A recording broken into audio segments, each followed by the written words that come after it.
Hello champions, welcome to Origin. मेरा नाम Prince Kumar है और आप सभी का ओरिजिन में बहुत बहुत स्वागत है। इस वीडियो लेक्चर के थ्रू हम पढ़ेंगे अपने एक नए टॉपिक के बारे में जिसका नाम है डेमोग्राफिक कंडीशन। देखिए, डेमोग्राफिक कंडीशन का यदि शुद्ध हिंदी देखा जाए ना तो इसका मतलब होता है जनसांख्यिकी संबंधी। हालांकि इतना शुद्ध हिंदी आपको समझ में नहीं आया होगा, लेकिन इसका मतलब मोटा मोटी हम लोग यहाँ पे ये कह सकते हैं कि जब ब्रिटिशर्स यहाँ पे थे तो उस समय पे, यानी कि आज़ादी से पहले, हम लोगों को जब आज़ादी मिला तो उसके पहले अंग्रेजों का कंट्रोल था, यहाँ पे अंग्रेजों का कंट्रोल था।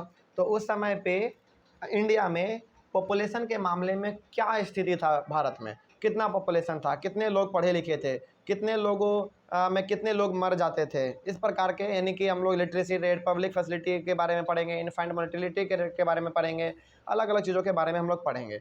मोटा मोटी हम लोग डेमोग्राफिक कंडीशन में ये पढ़ेंगे कि इंडिया का पॉपुलेशन अंग्रेजों के समय में उसका क्या हाल था, कितना पॉपुलेशन था, किस प्रकार से लोग पढ़ते लिखते थे, कितना फैसिलिटी अच्छा था, ख़राब था, इस प्रकार की चीज़ों के बारे में हम लोग पढ़ेंगे। यानी कि पूरा का पूरा बात यहाँ पे पॉपुलेशन के ऊपर ही होने वाला है, ठीक ना। चलिए, तो क्या है इसके बारे में जान लेते हैं हम लोग। It is various aspects of population. Demographic condition हमको पॉपुलेशन के अलग अलग एस्पेक्ट्स को बताता है।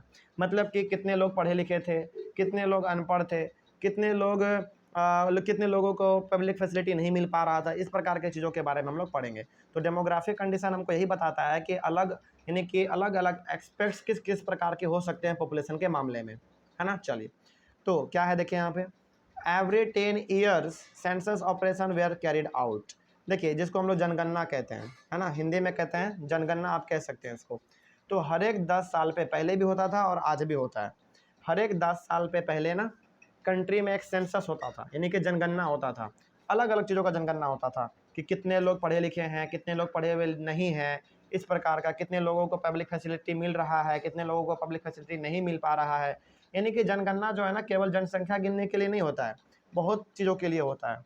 लिटरेसी रेट को पता करने के लिए भी होता है, इन्फेंट मोर्टेलिटी रेट को भी पता करने के लिए होता है, नेट अटेंडेंस रेशियो पता करने के लिए भी होता है, ठीक ना। तो उस समय पे हर एक 10 साल पे सेंसस होता था, यानी कि जनगणना उस समय पे होता था। जनगणना का मतलब यहाँ पे केवल आपको जनसंख्या काउंट करने का नहीं समझना है, यहाँ पे अलग अलग चीज़ों के बारे में भी आपको समझना है, ठीक है ना।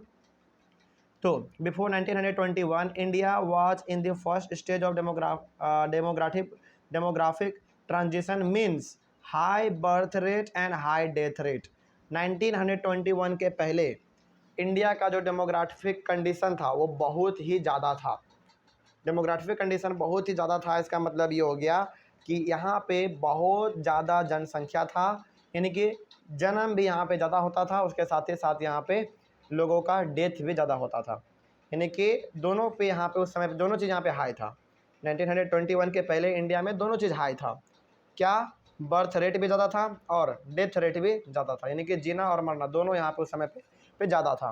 क्योंकि देखिए, अब यहाँ पे हम लोग अपने मन से, यानी कि हम लोग अपने थोड़ा सा इन्वायरमेंट को देखते हुए हम लोग यहाँ पे ये अंदाज़ा लगा सकते हैं कि बर्थ रेट क्यों होगा। देखिए, बर्थ रेट उस समय पे हाई इसलिए था ना, क्योंकि लोगों के बीच में ना उतना जागरूकता नहीं था, लोगों के बीच में इतना ज़्यादा समझ नहीं था, है ना। तो किसी किसी इंसान के 10-10 बेटे हैं, 12-12 बेटे हैं, फैमिली मेम्बर इस प्रकार का उस समय पे फैला हुआ होता था, क्योंकि लोगों के उस समझ में उतना आइडिया नहीं था उस समय पे, लोगों के पास उतना ज़्यादा आप कह सकते हैं कि नॉलेज नहीं था कि जनसंख्या के ऊपर कंट्रोल भी किया जाए।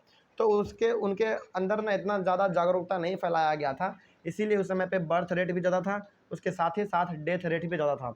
डेथ रेट ज़्यादा क्यों था? क्योंकि उस समय पे इंडिया का पब्लिक फैसिलिटी जो है हमारा मेडिकल वाला, वो उतना अच्छा नहीं था, क्योंकि इंडिया पे कंट्रोल था अंग्रेज़ों का, और अंग्रेज़ तो हम लोगों को कोई भी सुविधा देते ही नहीं थे, है ना। तो यहाँ पे बर्थ रेट के साथ साथ यहाँ पे डेथ रेट भी ज़्यादा था, लेकिन कब? 1921 के पहले, ठीक ना। लेकिन 1921 के बाद थोड़ा सा हालात हमारा सुधरा था। इसके साथ क्या हुआ? इसके बाद 1921 के बाद India was in the second stage of demographic transition, means low rate of birth and low rate of death. यानी कि 1921 के बाद थोड़ा सा इंडिया का हालात सुधरा था। यहाँ पे क्या हो रहा था? बच्चे भी जन्म ले रहे थे और मर भी कम रहे थे, यानी कि धीरे धीरे लोगों के बीच में अब यहाँ पे जागरूकता फैल रहा था। ये लोग समझ रहे थे कि जनसंख्या बढ़ाना अच्छी बात नहीं है ना। यानी कि हम दो और हमारे दो, इस प्रकार का कंडीशन उस समय पे चलता होगा। हालांकि वैसे तो नहीं चलता होगा, लेकिन फिर भी आप कह सकते हैं कि लोगों के बीच में थोड़ा बहुत जागरूकता था, ठीक ना। चलिए, तो एक हेल्दी फैमिली किसको माना जाता है? हम दो, हमारे दो, इस प्रकार का, है ना। तो ये हो गया हमारा डेमोग्राफिक कंडीशन के बारे में, जो कि 1921 के पहले बहुत ही ख़राब था और 1921 के बाद थोड़ा सा इसमें सुधार आया था।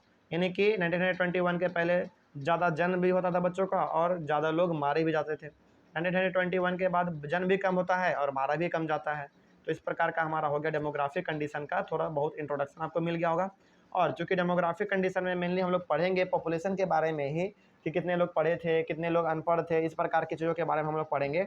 तो नेक्स्ट क्लास से हम लोग शुरू करेंगे लिटरेसी रेट के बारे में और पब्लिक हेल्थ फैसिलिटीज़ के बारे में, ठीक है ना। उसके बाद और भी हमारे अलग अलग टॉपिक हैं, जैसे देखिए इन्फेंट मोर्टेलिटी रेट है और भी बहुत अलग अलग टॉपिक है, ठीक है ना।